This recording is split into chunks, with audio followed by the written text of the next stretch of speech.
Mi nombre es Aldana Machado, más conocida como Nani, y esto es Cultura Random.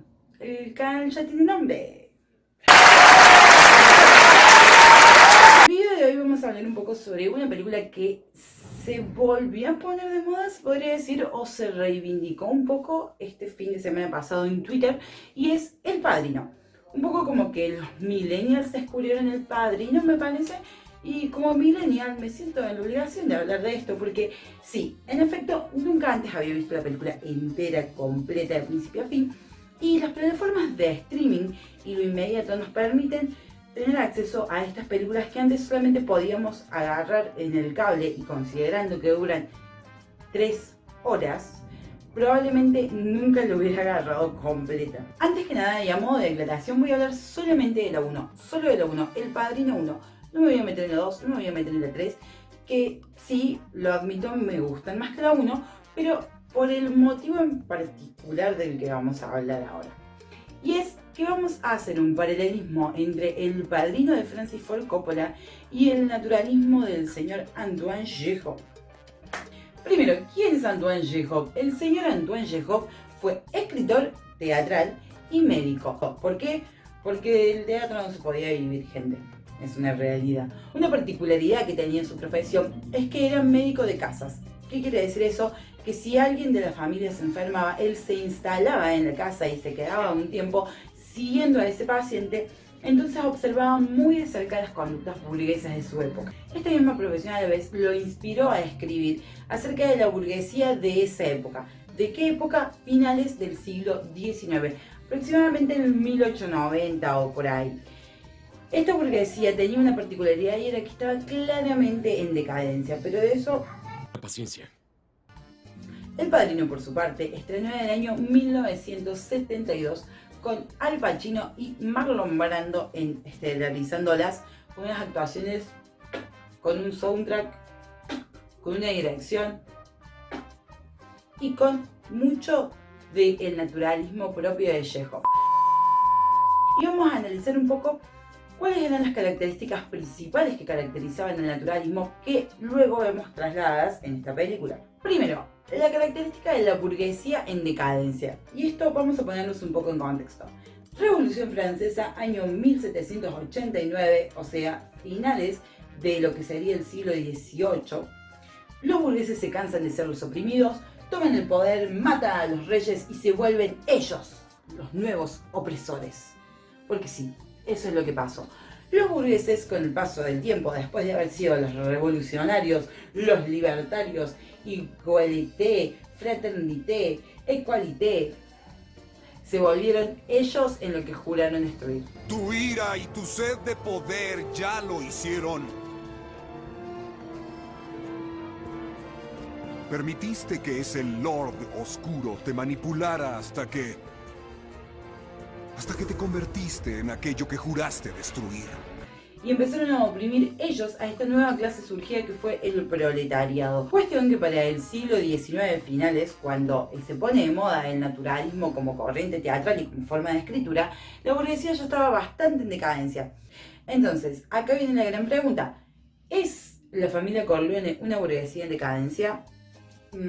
Más o menos.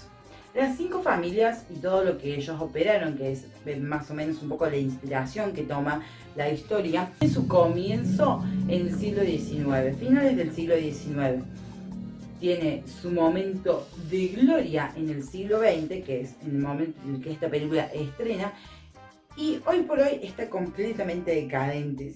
Entonces, irónicamente, y aunque con un siglo de diferencia, la historia es más o menos la misma. Hay una emergencia, hay un auge y hay una decadencia. Y particularmente pienso que la película trata de retratar un poco la decadencia, pero no de las familias, sino de la familia Corleone. ¿Por qué?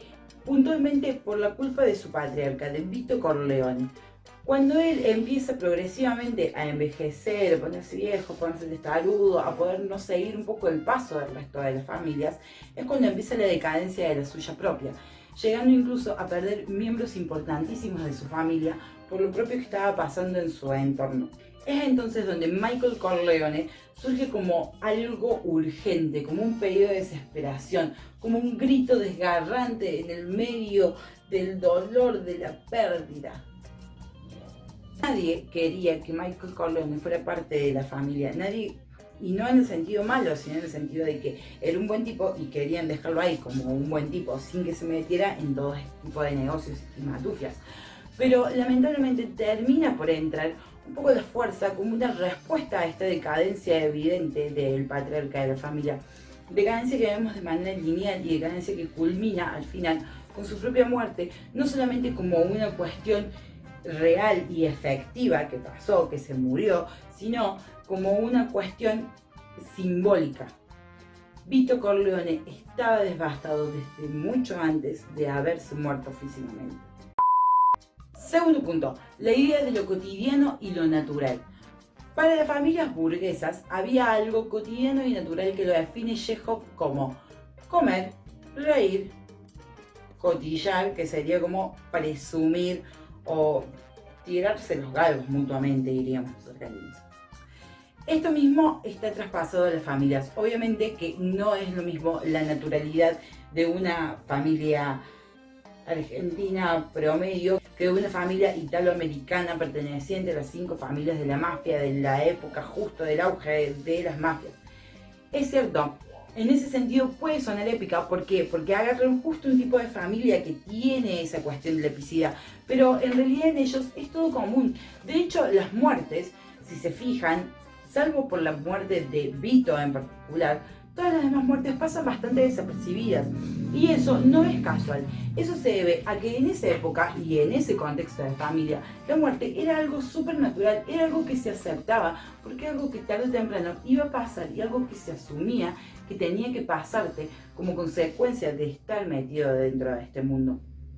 No era algo eludible la muerte para ellos, y por lo mismo no es algo a lo que se le da relevancia, así como en obras de naturalismo no se le da relevancia a que de repente el novio de la madre se termine enganchando con la hija, porque era normal entre ellos presumirse mutuamente, hasta que alguien concretaba. Hay algo de la vida cotidiana que está y que pasa, y ahí entra el tercer punto: cómo el tiempo pasa y cómo progresivamente esta familia va envejeciendo, va cambiando, va mutando sin que nosotros nos demos cuenta de lo que está sucediendo en el momento. Pausa para ver si esto sigue filmando. Entonces, ¿qué es como lo interesante de esto? Que probablemente se haya hecho en películas anteriores y probablemente se siga haciendo en nuevas películas, pero que lo podemos encontrar muy relacionados al naturalismo.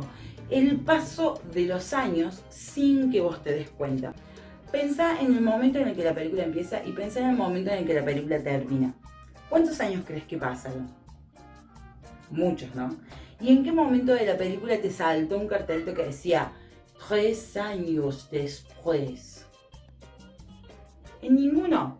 Simplemente necesitaron contártelo a través del guión, con cosas muy sutiles, con el nacimiento de un nuevo hijo, con el cumpleaños de otro, con un primer plano a Marlon Brando completamente envejecido y arruinado, entre otras cosas.